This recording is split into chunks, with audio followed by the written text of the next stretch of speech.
Peppa Pig and the Snowman. One chilly winter morning, Peppa Pig woke up and peeked out of her window. The garden was covered in a thick, soft blanket of snow. Everything looked white and sparkly, like a fairy tale. Snow! Hooray! Shouted Peppa, jumping up and down on her bed. She ran to tell George. Dine saw snow! George giggled, pointing at the frosty garden. After breakfast, Peppa, George, Mummy Pig, and Daddy Pig put on their hats, scarves, boots, and mittens. They stepped outside where the air felt crisp and cold. "Let's build a snowman," said Peppa excitedly.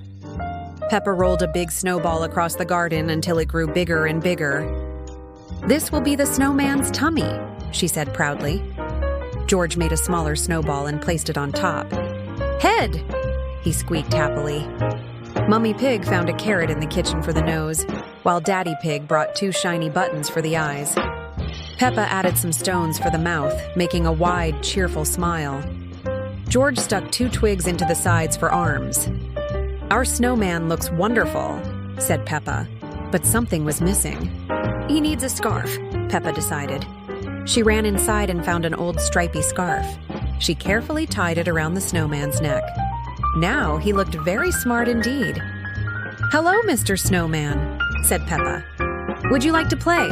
Of course, the snowman didn't answer, but George giggled and gave him a hug anyway. "Let's play snowballs." Daddy Pig laughed, scooping up snow. Soon, everyone was running around the garden, laughing and throwing snowballs gently at each other. Peppa and George even made snow angels, waving their arms and legs in the fluffy snow until it looked like wings. As the sun began to set, the garden glowed orange and pink.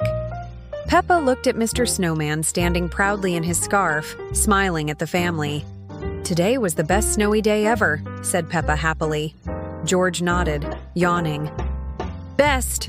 The Pig family went inside for hot chocolate, leaving their snowman standing tall under the twinkling stars.